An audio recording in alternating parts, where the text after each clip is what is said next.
when we're done.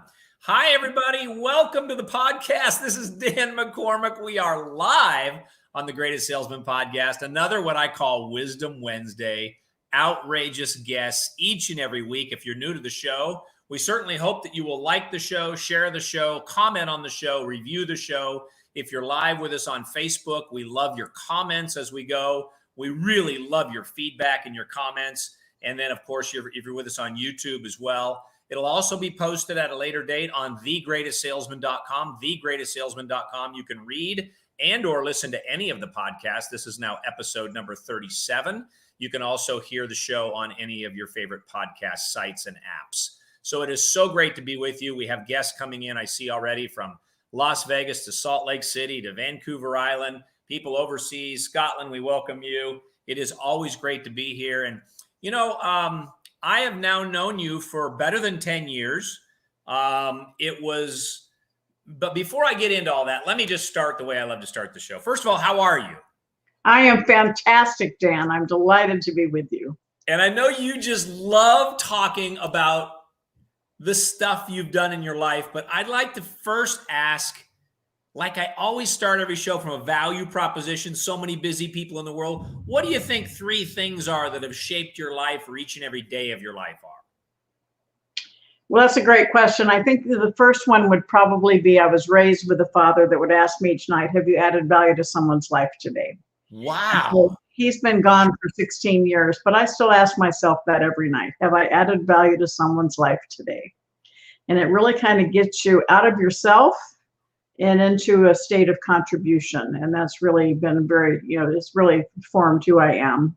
And the second one was when I grew up in a very entrepreneurial home, but because of that, I swore I didn't want to be an entrepreneur. So I got my degree in accounting, and ripe old age of 25, I had the opportunity to leave public accounting to start building my own businesses. And I had the old pro and con list that to stay in public accounting where I was successful or taking a risk and doing something different. And it didn't help me because I could argue both sides. But my hand kind of took off across the top of the page and wrote, why not? And that is still a driving mantra for me today. Why not do something different? Why not take the path less traveled? Why not solve a problem or serve a need? Why not take control of your own life? Don't wait for someone else to give you an answer why. Say, why not? Come from within. And so that's probably the second one. And the third one changed 8 years ago because 8.5 years ago, I lost my youngest son. And that redefines everything in life. Went into several years of just living in neutral and being numb. And actually thought about retiring, and I started talking about retiring. I got a lot of pushback from family and friends. I think I even heard my son in my ear saying, get over it, Mom, there's more for you to do. And so that's really obviously the most devastating and the most transformative thing that's happened to me in my life. And I realized that a lot of people watching right now, a lot of people have had things stop them in their tracks, whether it be a death, a divorce, a financial setback, or an illness. But you're still here for a reason. And other people can benefit from what you've been through and how you survived. And so that's really where my passion is, to understand that, when coming up, you wanted to be the best, you wanted to not make any mistakes. And, that one thing made me realize that the more vulnerable I am, the more I can communicate and connect with people heart to heart. So that's probably the third one, is to understand that whatever's happened to you, you're still here, and you can help other people going through the same thing.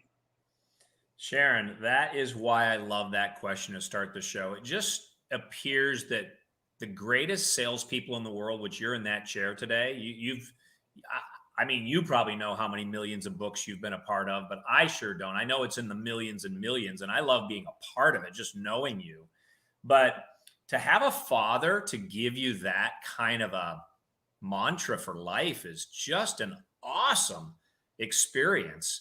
I'm looking at listeners right now in Italy, Canada, Australia, and I'm looking at the great Jim Packard, who put that quote up. If I can ask our Amanda to put, there it is right there. Not sure if you remember him. He says, of course we remember Jim Packard. but he was at your house when you opened the first box of books. Yep. Love it. Hello, Jim. Wonderful. I'm so happy to see you. Yes. Amazing. Oh my gosh. I know that a lot of people today are working vigilantly on the last day of the month. There's people that are in sales. These are the greatest salespeople in the world. They're going to watch live today. If you come in later, you can hit hashtag replay. You can share it later. But Sharon, I love asking that question. And you started us off with so much value.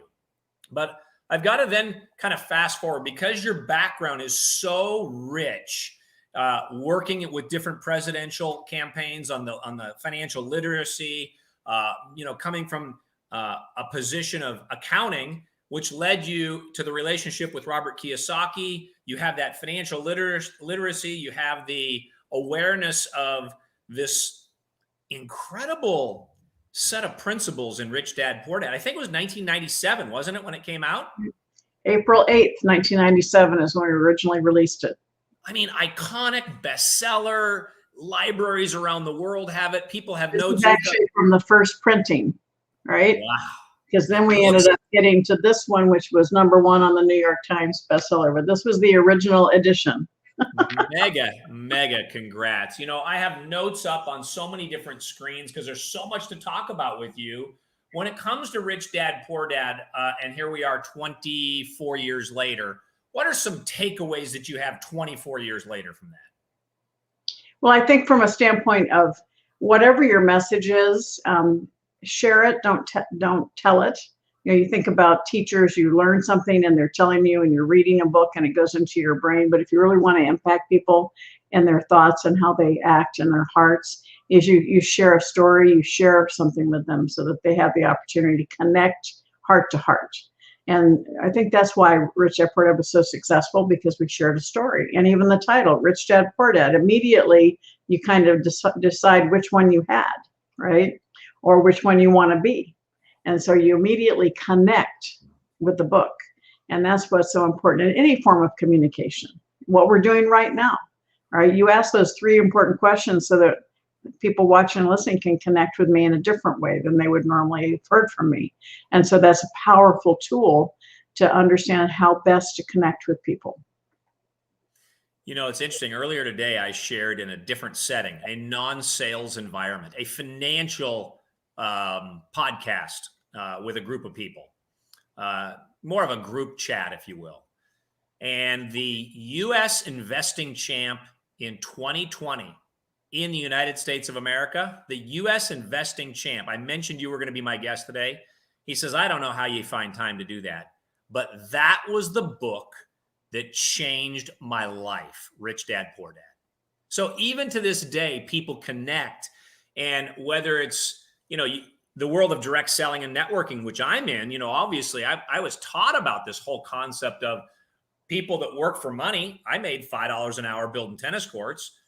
Rich people have money that work for them, or in the world of direct selling, have multiple voices and distributors around the world that are constantly selling and creating that residual time freedom and income.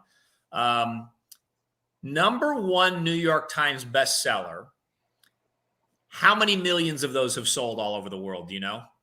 Well, we had 5 New York Times bestsellers, and Rich Dad Poor Dad was on the New York Times bestseller list for over 7.5 years. So it was a pretty amazing experience. And between all my books that we've sold, has been, I think, in excess of 34 million at this point. So. Oh my goodness. Now everybody knows why I have the greatest salesperson in the world on the show right here. Well, what's most impactful when we see all these people from all over the world, it makes me excited because we were, I've got over 50 languages and over 100 countries that have been part of this whole really movement to bring financial education to people's lives. And of course, from my behalf, this, and of course, there's so much great literature, but this was the first book put in my hand, right? So here I am, a 19-year-old young man, and here's my autographed copy, just so you can see it, Sharon. You probably met Og back in the day. Og Mandino. Here I am, a 19-year-old young man. I don't read well. I was awful in school.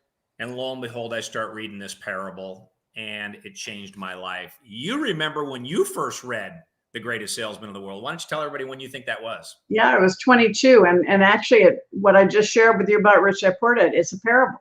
It's a story. And so you go on a journey with the author as you're reading the book, and all of a sudden you start relating and engaging from an emotional level. And that's why it can be so impactful for the rest of your life. Yeah, I actually read it right after I graduated from college, and it started my degree in accounting, which of course I thought, as an accountant, I don't need to learn how to sell, right? But a friend of mine says, oh gosh, you're gonna love this. And I did, because it's so much more than selling. I know that's the title of the book, but it really is a way of life. Hello, Tom Chenault, wonderful to see you. Yeah, it's a way of life. It's how do you approach everything? I mean, the greatest salesperson in the world is my 3-year-old granddaughter, right? Yes. And I know you love your grandkids. Yes. But it's something that the philosophy shared in the book is about how you choose to live your life. And your attitude. And I'd much rather buy from someone who is a positive and sincere and authentic than someone that I know has just practiced their sales pitch. So totally. Okay, so many things, so many books, but we got to go back 10 years ago, June of 2011, when I get that text message, that phone call, that Facebook post from one of my distributors, and it says, Dan, have you read Outwitting the Devil yet? And candidly, it was so new, it hadn't hit me yet.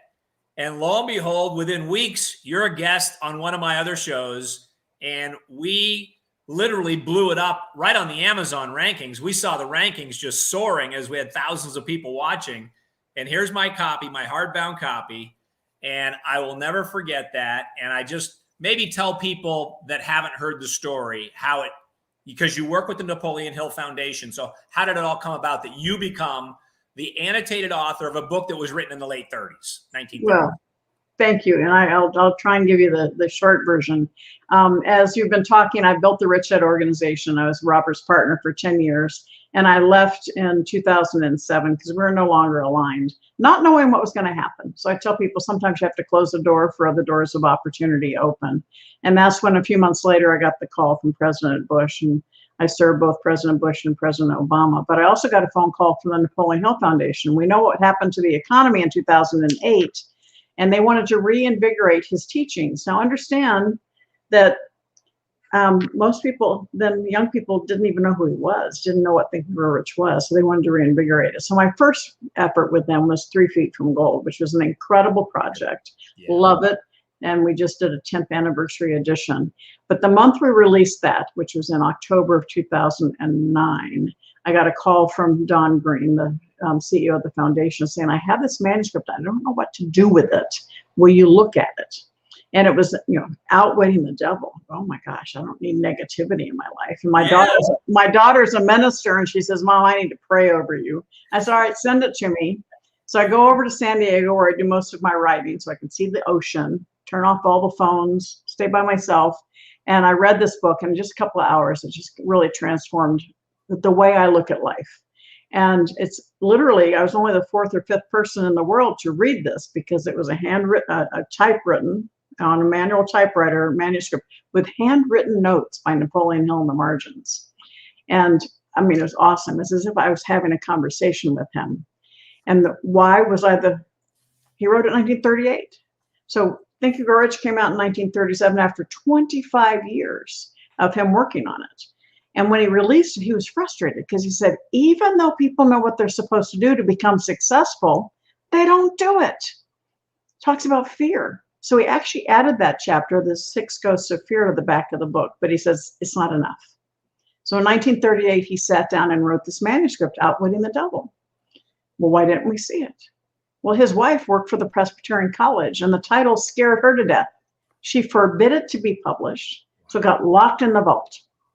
He died in 1970, she died in the 90s, and it was in her sister's possession until around 2005, 7, 8, somewhere around there. And that's when it got turned over to the foundation.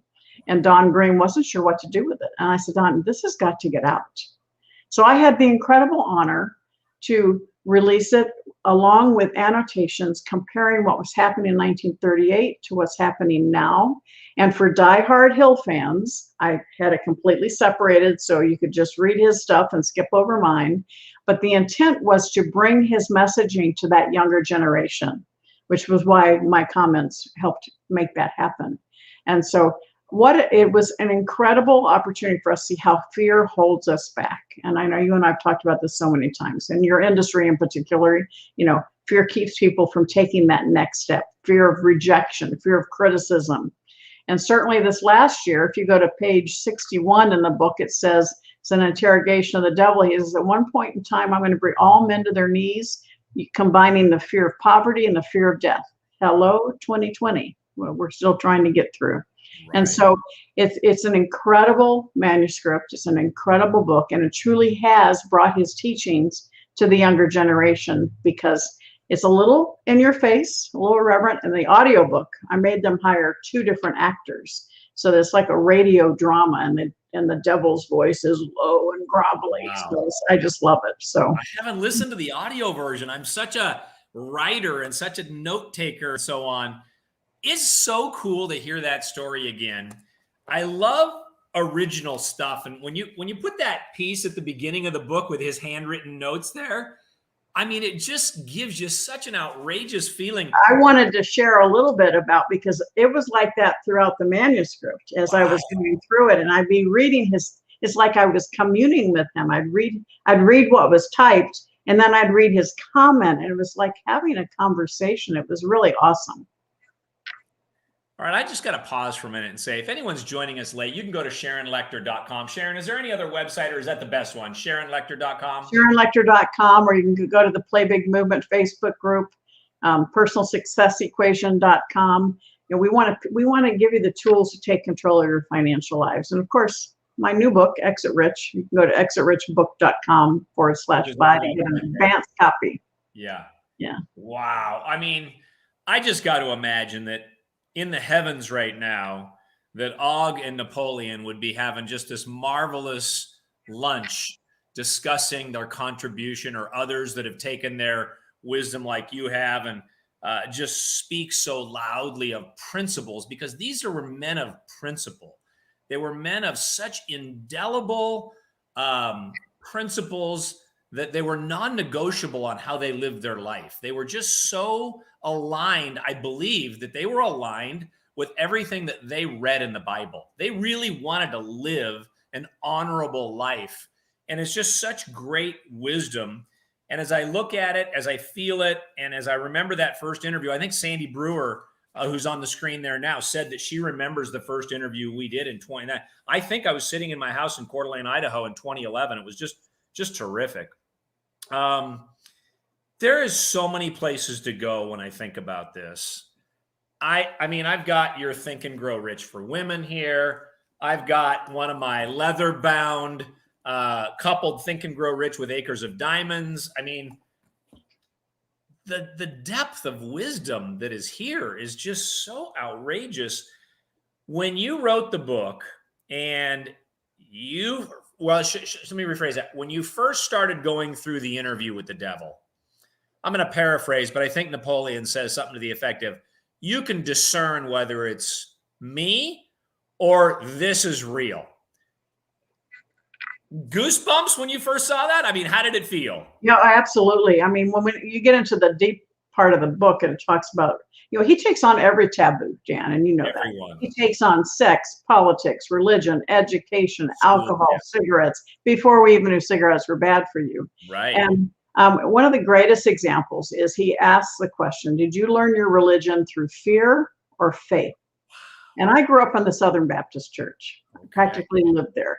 And that hit home for me so much, because on Sunday mornings, it was for fear. The preacher at the pulpit, fire and brimstone, and I was sure I was going to hell. And yet the youth minister was the love of God, Jesus Christ, just salvation, right?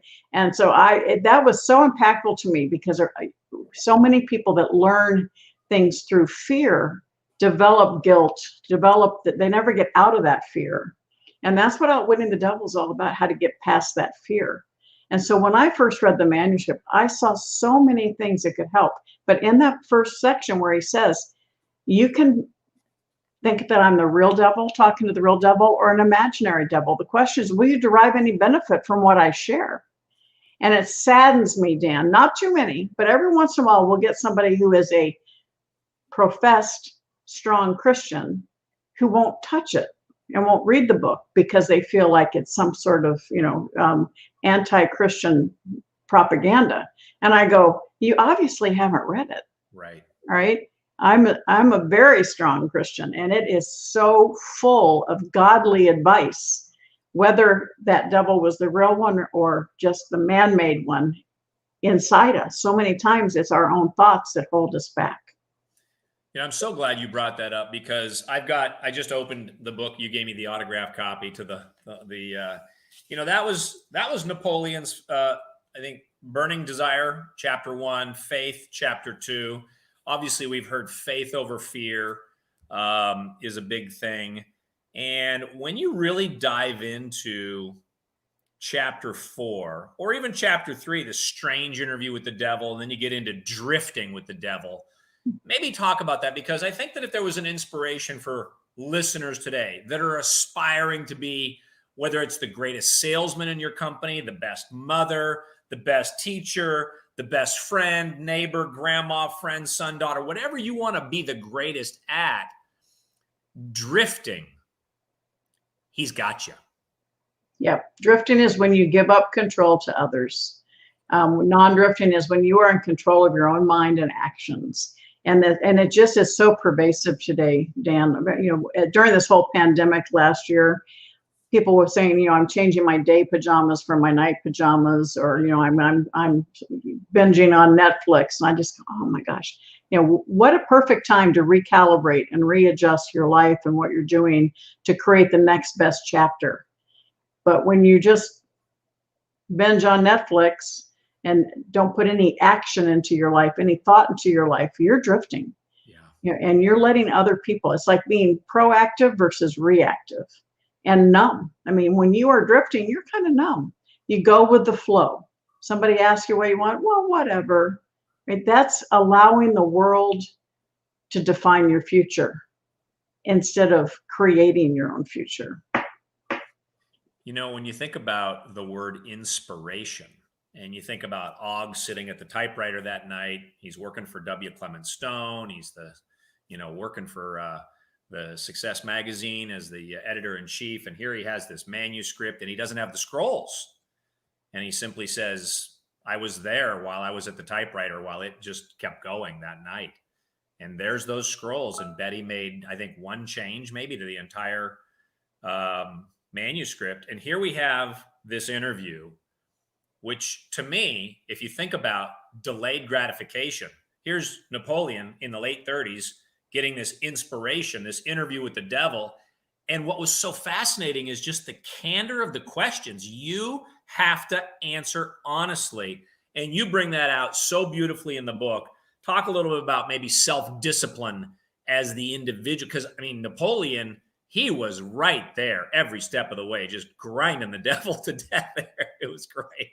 That's right. And it was, the whole era. The other thing I just want to add the goosebump thing. If you go to the beginning of the book, it talks in there when the interrogation starts, the devil says, you don't want to make me do that. And, he says, yes, I do. And he says, well, I'm going to prevent you from publishing this book. Think about that. 73 years the book was hidden. And that was in the manuscript. That gave me goosebumps. Wow. And within the book, as you talk about it, he talks about definiteness of purpose, that burning desire, right? Definiteness of purpose is the first thing you need to get blasted through the fear and turn that fear into action and excitement and dedication. And then the second piece is that mastery over self, right? If we can't master ourselves, how can we work and support others, right? You have to do it for yourself. And I often do an exercise with people, say, give yourself 5 one-word descriptions, right? And so when I first did that, it was wife, mother, grandmother, author, entrepreneur. And it just highlights the fact less than 2 out of 100 people will put their own name. And it's because we as a society define ourselves through the roles we play, which means we judge ourselves through the eyes of others. And so if we can flip that and put your name at the top of the list and if I know if I'm a better Sharon, then I'm a better wife, mother, author, entrepreneur. But what happens is we give up that. We are constantly judging ourselves through others. We need to stand in our own power. And when you stand in your own power, you become the beacon of light. Don't wait for the light at the end of the tunnel. You become the beacon of light, and other people are drawn to you to light their lights off yours. And as a result, you elevate your children, your family, the people around you, your associations, because you're providing a strength of integrity and power and graciousness. And that's what I think we need more in the world. Love how you touched on that. I'm just, my mind for whatever reason just went to Gandhi, because you mentioned the fact that we need to have power over these worldly things. And Gandhi used to talk about this notion of having power over food. He literally would fast. And Isaiah 58 teaches that in the Bible, the law of the fast. And so there's so many analogies to that. And I want to read your first sentence at the beginning of the book. I mean, to me, this kind of, for somebody that's read what you've read, been to the Napoleon Hill Foundation, been around what you've been around in terms of the writers of the world, Outwitting the Devil is the most profound book I have ever read. I hope it finds everybody's library, and I hope they don't read it. They study it and make it a part of their journey throughout life. Somebody there, Tattoo Zing, I think that's what it says. My light just went off. Well, I hope that means just turned on. Yeah, exactly. Exactly. So let's go back to for a minute on the chapter 10 of the book, and then I want to. Do you mind if we talk about the secret chapter? No, whatever you ask me, whatever you want. Okay. Just don't ask me about page number, paragraph 5. We'll do that on interviews sometime, and I go.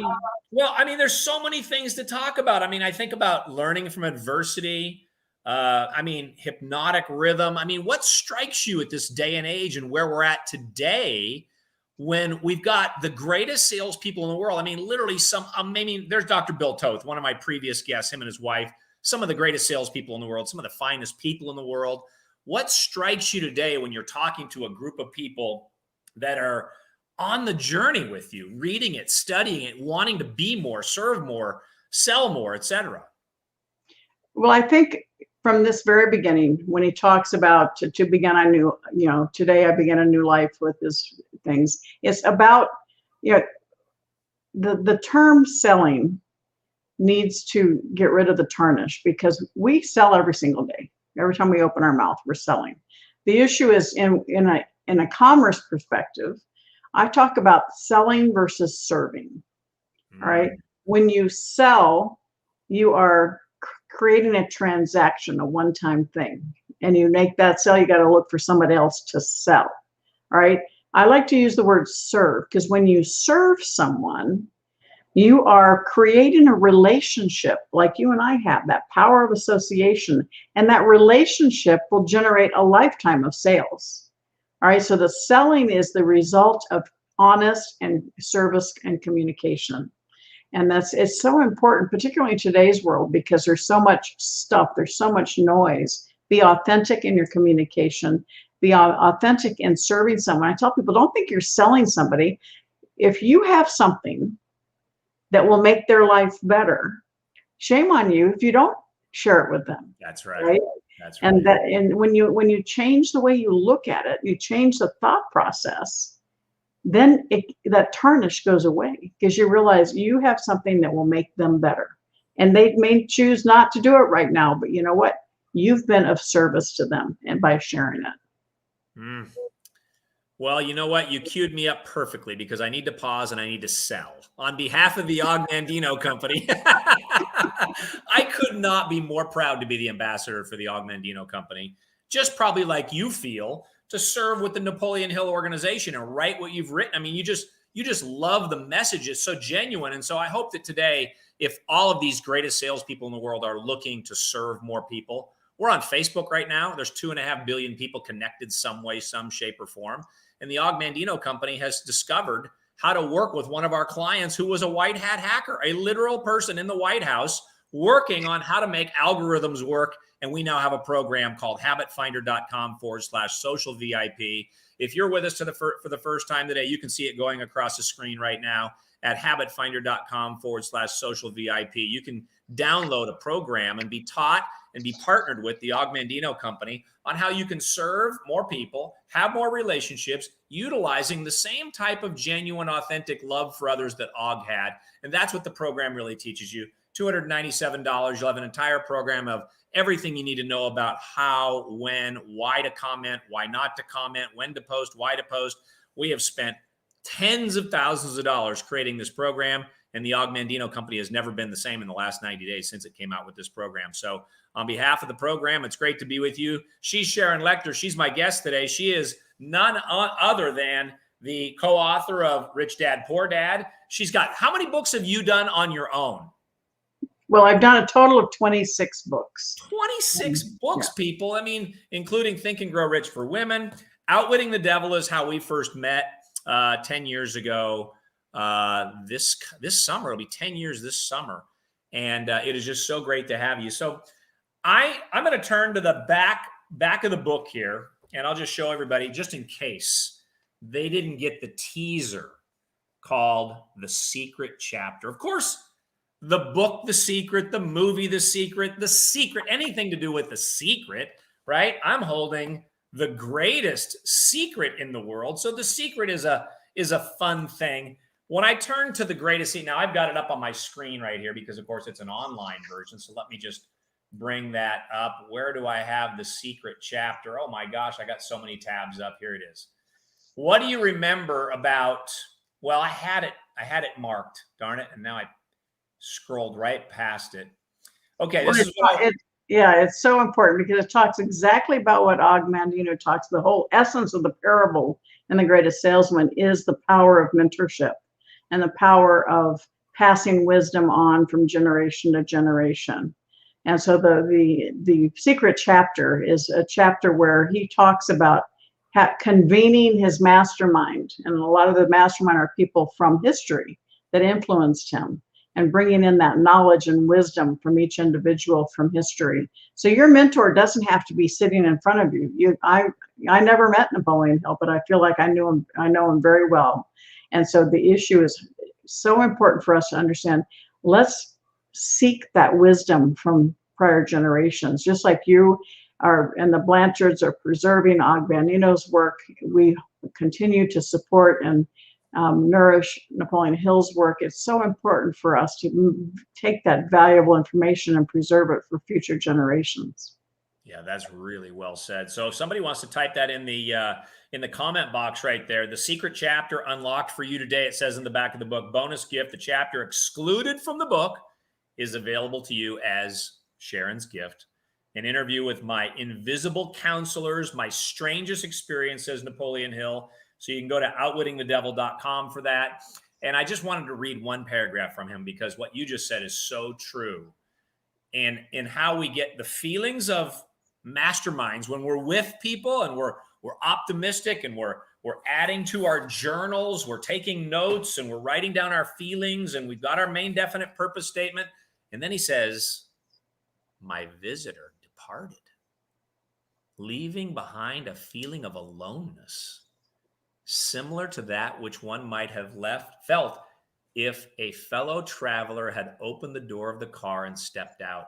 The experience was uncanny, Napoleon says. I had never had such an experience before. For a time, I was not sure what had happened. I got to tell you, it took me 7 years to appreciate the scrolls. As a 19-year-old young man, I wasn't in tune with learning. I'll bet it took me 20 years to appreciate Think and Grow Rich. And Outwitting the Devil, I appreciated it the minute I read it. There was an interesting, thought process. And here, his visitor departed, and yet these visitors are with us at all times, and we've got these types of podcasts for others. And I know you do a lot of them. You got your own podcast as well, but it's such an amazing thing. The secret chapter. What else could you add to it? I mean, they've got to go online to get it, right? Well, I think it's so important. If you go, you can, every time you read the book, I tell people this, I read Think and Grow Rich every year. I reread Outwitting the Devil because the book doesn't change, but we do. Yes. All right. And so your life changes. And so you read it last year and you got something out of it. Every time I read Think and Grow Rich, something pops out and I go, I've read this book at least 50 times and I don't remember that being there. But that's what I needed to read today. And so it's so important for all of us. And people say, well, yeah, I read it, like it's one and done. Well, sometimes you need to reread it. And the thing with Outwitting the Devil is Napoleon Hill spent 25 years of his life researching the elements of success and talking to 500 of the wealthiest people in the world and thousands of people who felt they were failures. And that's the value of Think and Grow Rich. It's like a doctoral thesis on success, but there was an underlying current of dissatisfaction, an underlying current of what's wrong with this picture. And Napoleon Hill, he realized, he says, I have this roadmap and I'm not as wealthy as I could be. What's holding me back? What's holding you back? Right? It's the same thing. I say, we've sold millions of copies of Rich Dad. People come up to me and say, you changed my life. I go, no, you changed your life. I'm thrilled that I wrote something that inspired you. But do you know how many millions of people read it and do nothing? Right. And so that discomfort, that frustration that he had is what brought him down. And in a few months, it took him years thinking rich, but in a few months, it's as if he would have used this term, but it didn't exist back then. He would have said, I downloaded it, right? The Outwitting the Devil. And that's why it's so powerful, because it is in your face. It's exactly why we don't create the success we deserve. So I've got a dear friend who's just such an amazing individual.